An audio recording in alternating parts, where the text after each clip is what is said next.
नमस्कार, आप देख रहे हैं अखंड आवाज न्यूज और मैं हूं आपके साथ ज्योतिका। आइए रुक करते हैं खबर की ओर।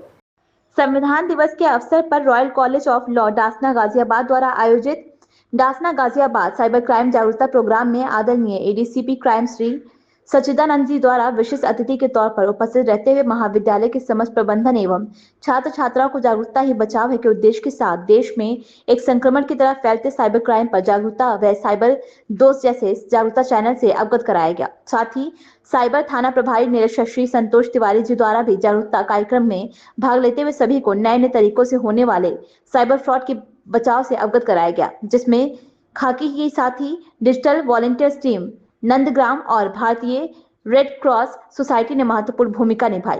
रॉयल कॉलेज ऑफ लॉ के प्रशासन द्वारा सभी अतिथियों का स्वागत किया गया एवं जागरूक करने वालों के लिए सभी सम्मानित अधिकारियों का आभार व्यक्त किया गया। संवाददाता असलम चौधरी की रिपोर्ट। तो जैसे आप 112 करते हो वैसे जब भी आपके साथ साइबर फाइनेंशियल फ्रॉड हो जाए, पहली बात तो मैं अपेक्षा आपसे करता हूँ, आप लॉ ग्रेजुएट हो, आपके साथ होना नहीं चाहिए। अगर हो रहा है तो बहुत ही शर्म की बात है। तो आप अगर अवेयर रहोगे, आप कल के डेट में एक जिम्मेदार पद पे जाओगे, कानून की पढ़ाई पढ़ रहे हो, तो आपके साथ मेरा मानना है कि अगर आप जागरूक हो तो आपके साथ साइबर फ्रॉड होना नहीं चाहिए। लेकिन फिर भी अगर हो जाता है तो 1930 पे साइबर फाइनेंशियल फ्रॉड में आप कॉल कर सकते हैं। उसकी व्यवस्था में बता दूँ, साइबर हेडक्वार्टर पे मैं जब था तो वहाँ पे 112 का भी हेडक्वार्टर बना हुआ है, जहाँ से सारी गाड़ियाँ 112 की कंट्रोल होती हैं। गाजियाबाद में 4 से 5 मिनट में मुझे लगता है कि गाड़ी पहुँच जा रही है जब भी आपको कोई समस्या होती है। तो उसी तरह 1930 पे जब आप कॉल करोगे या ऑनलाइन cybercrime.gov.in पे रजिस्टर करते हो तो वो सारे बैंकों के नोडल से जितने वायलेट्स हैं पेमेंट गेटवे सबसे कनेक्टेड है। तो आपके कंप्लेन करते संबंधित बैंक को, पेमेंट गेटवे को, वैलेट को सब सूचना तुरंत ऑटोमेटिकली चली जाती है। फिर क्या होता है कि आपके साथ फ्रॉड हुआ, मान लीजिए 5 लाख रुपए का, तो आपके खाते से पैसा निकल के जो ही साइबर फ्रॉडस्टर के खाते में गया तो वो बैंक क्या करता है, उस पर तुरंत फ्रीज लगा देता है, होल्ड कर देता है।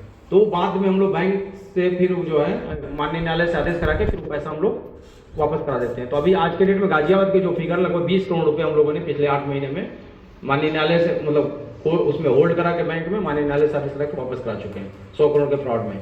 तो आप जितना ज़्यादा जागरूक रहोगे, जितना जल्दी रिपोर्टिंग करोगे, उतना जल्दी हम लोग उस चीज़ को फ्रीज कराने में मदद मिलेगी। तो यही सारी चीज़ें थी। बाकी इस समय एक और फ़ोन आ रहा है कि आपका बेटा जो है रेप केस में फंस गया है या आपकी बेटी जो है ड्रग में फंस गई है।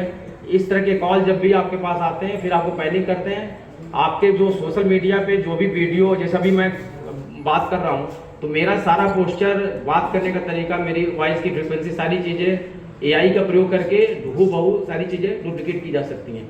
तो जब वो फ़ोन करते हैं तो बताते हैं आपका बेटा अरेस्ट हुआ, तो बेटे का अगर कहीं भी मीडिया में अगर आपका पड़ा हुआ है तो रोने की आवाज़ सुना देते हैं कि हाँ अरेस्ट हुआ है। आप उसके बाद आपको फ़ोन नहीं काटने देते हैं, आप बेटे को कांटेक्ट भी नहीं कर पाते हो और बेटी को भी नहीं कांटेक्ट करते हो। और उसका पैसे क्या होता है 10,000, 20,000, 50,000 जैसा भी वो होता है, लोग पैनिक करके पैसा ट्रांसफर कर, इस तरह के फ्रॉड भी हो रहा है।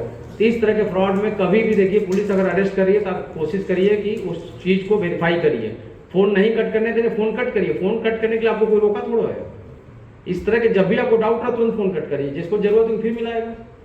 समझ रहे मेरी बात? और कोई भी इस तरह की कॉल आ रही है, अननोन वीडियो आ रही है, अननोन मेल आ रही है, आपको उस पर थिंक करिए, समय दीजिए, उसके बाद रेस्पॉन्ड करिए। बैंक से कोई आ रहा है, KYC आपकी अपडेट होनी है, कोई चीज़ का, आप बैंक चले जाओ, इंश्योरेंस पॉलिसी आपकी लैप्स हो गई, आपको जाना, आप इंश्योरेंस पॉलिसी जाके वेरीफाई करो कि लैप्स हुई है क्या। उसको चूंकि दीपावली बीच आ गई, पीछे बीती है, उस समय एक ऑफर आ रहा था कि आपका ये पॉलिसी लैप्स है, हो सकता है पॉलिसी कराए भी हो, क्योंकि डाटा कंपनियों का सब लीक हो रहा है। इस समय संविदा पे हर विभाग में जो है लड़के काम कर रहे हैं, वो कितने पा रहे हैं, 20,000 25,000 तनख्वाह उनकी है। तो वो क्या करता है, पूरा डाटा लीक हो रहा है, हर एजेंसी का डाटा लीक हो रहा है। वहाँ पे मैं जब साइबर हेडक्वार्टर पे था, TVS स्कूटी एजेंसी का। इस खबर में बस इतना ही। बने रहिए अखंड आवाज न्यूज के साथ।